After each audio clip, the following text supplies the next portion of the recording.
One aspect of Japanese fantasy films that often goes overlooked is the significant part that women played in the drama, particularly in the films directed by Ishiro Honda during the 1950s and 60s.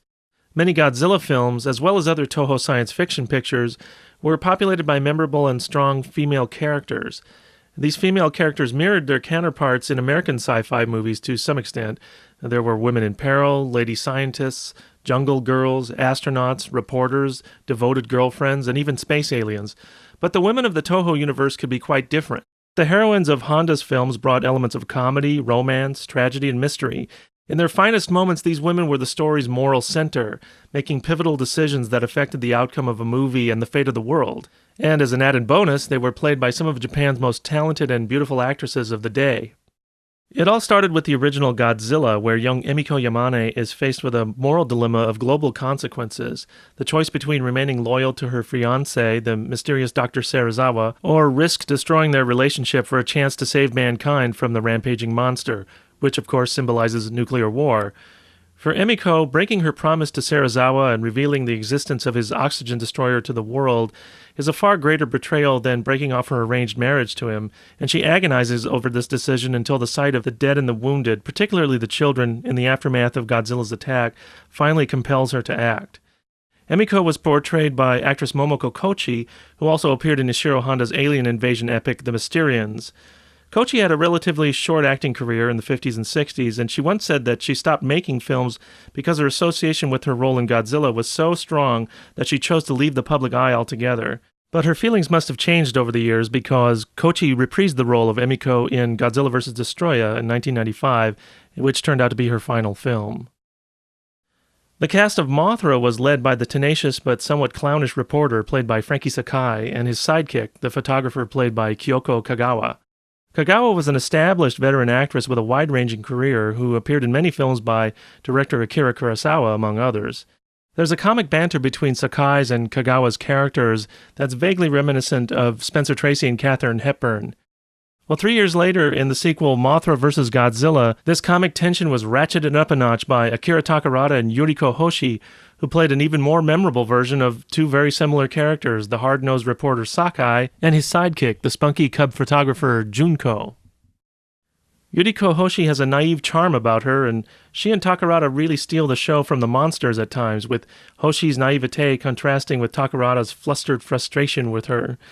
But Hoshi's role is more than just comic relief. At the pivotal moment in the drama, it's notable that director Honda and screenwriter Shinichi Sekizawa chose Hoshi's character to deliver the film's central message and one of Honda's recurring themes, the idea that the people of the world should look past their differences and unite in their shared desire for peace and understanding.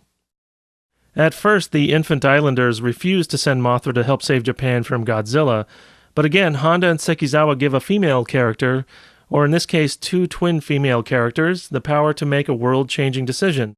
The tiny fairies, also known as the Shobijin, are the embodiment of the kind of compassion that Honda hoped the nations of the world might someday show one another, and their beautiful song, Sacred Spring, reawakens Mothra and sends the monster, which incidentally is female, to defend Japan from Godzilla's impending doom.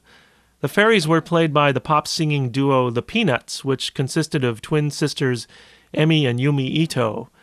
The Peanuts not only were successful musical artists, they also appeared in numerous films, and they made a brief bid for international stardom by releasing a few records in English and appearing on American television shows in the 1960s.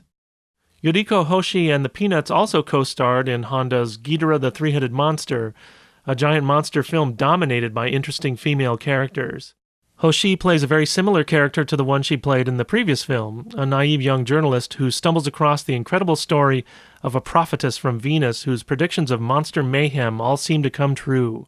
The prophetess is actually the beautiful, amnesia-stricken Princess Salno in disguise, played by the very alluring Akiko Wakabayashi. And in Dogora, Akiko Wakabayashi plays a member of a gang of jewel thieves who tries to make off with the diamonds and ends up getting slapped around by her crime boss, very uncharacteristic for a Honda film, and eventually shot in the back. Just about everybody's favorite actress in the Godzilla series seems to be Kumi Mizuno, who possessed a beauty and screen charisma that were like no other. And her most memorable sci-fi role came in Honda's Invasion of Astro Monster, where Mizuno played the alien femme fatale Miss Namikawa. Because this is such a kitschy movie with all its monster action and flying saucers and outlandish alien costumes, it's easy to overlook the fact that Namikawa is the most fully developed character in the film, as she transforms from a cunning, computer-controlled cog in the aliens' invasion plan into a compassionate and self-sacrificing woman. Apparently, she just couldn't resist Nick Adams' tough guy charms. Kumi Mizuno's acting had a sexiness to it that was uncommon in Japanese science fiction films. In Honda's Matango, Mizuno played a flirtatious actress who can't resist the forbidden fruit of the diseased metaphorical mushrooms, and her role in Gorath was indeed memorable for a bathtub scene. Mizuno also played a compassionate scientist who cares for giant monsters in Frankenstein Conquers the World and War of the Gargantuas. But women didn't always play the role of moral conscience in Honda's science fiction pictures.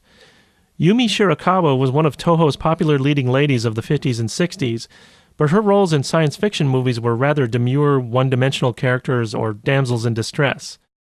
Shirakawa played Kenji Sahara's weeping girlfriend in Rodan, the beautiful nightclub performer trapped in a web of mystery in The H-Man, and the daughter of an astronaut in Gorath.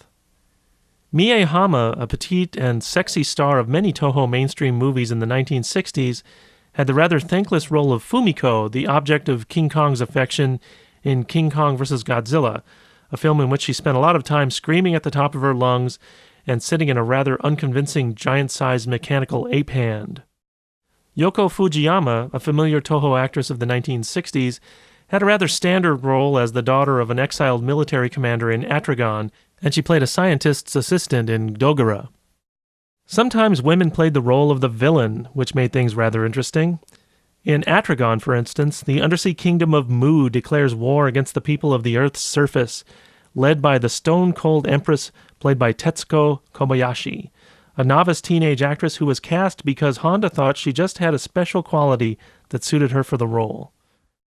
One of the best villains in all of Toho's science fiction films was Madame Piranha, the beautiful femme fatale from a mysterious, unnamed Asian country bent on nuclear domination in King Kong Escapes. Mie Hama gives a very appropriate and wonderfully devilish performance, all the while displaying a very hip and wide-ranging taste in clothing. In Honda's Destroy All Monsters, the malevolent aliens who invade Earth and take control of Godzilla and all the giant monsters on Monsterland take the form of beautiful women clad in shimmering silvery costumes.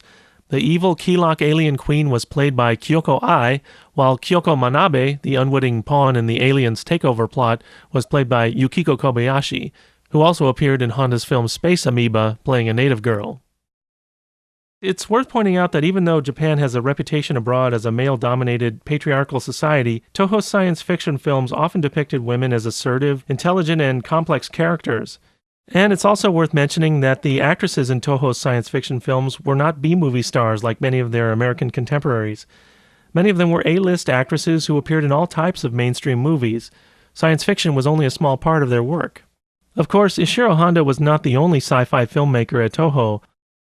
Motoyoshi Oda's Godzilla Raids Again features Setsuko Wakayama, a frequent Toho actress of the day, as the hero's faithful yet rather bland girlfriend.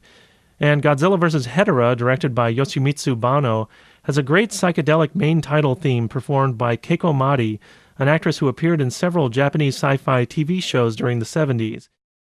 Jun Fukuda directed many science fiction and monster pictures, and like Honda, he had a tendency to depict women as strong and assertive, although in a more physical way. In Godzilla vs. the Sea Monster, Kumi Mizuno played Dayo, a tough island girl who helps a band of castaways defeat a rogue terrorist organization that's building a nuclear bomb in the South Pacific. A similar character was Saiko Matsumiya, the orphan girl on Solgel Island in Son of Godzilla, who helps a group of scientists escape the island without being killed in a monster melee. Saiko was played by Bibari Beverly Maeda, an actress reportedly born in Australia. And Godzilla vs. Gigan features a karate-kicking girlfriend played by Yoriko Hishimi, who uses her fighting skills to bail the heroes out of trouble. Fukuda's Godzilla vs. Mechagodzilla included a female archaeologist played by Reiko Tajima and a princess from an ancient Okinawan family. The princess was played by Berubera Lin, or Barbara Lin, who, according to some sources, was called the Marlene Dietrich of Japan because she appeared in some racy movies rather early in her career. Terror of Mechagodzilla was Ishiro Honda's last feature film, And the tragic character of Katsura Mifune, who sacrifices her life to save the world and the man she loves from an alien conquest, is reminiscent of Honda's classic female science fiction characters. Played by Tomoko Ai, Katsura is torn between her allegiance to her father and her heart's desires, between her cyborg body and her human conscience, and she embodies the dramatic conflicts that made the women of Toho's vintage science fiction and fantasy films so memorable.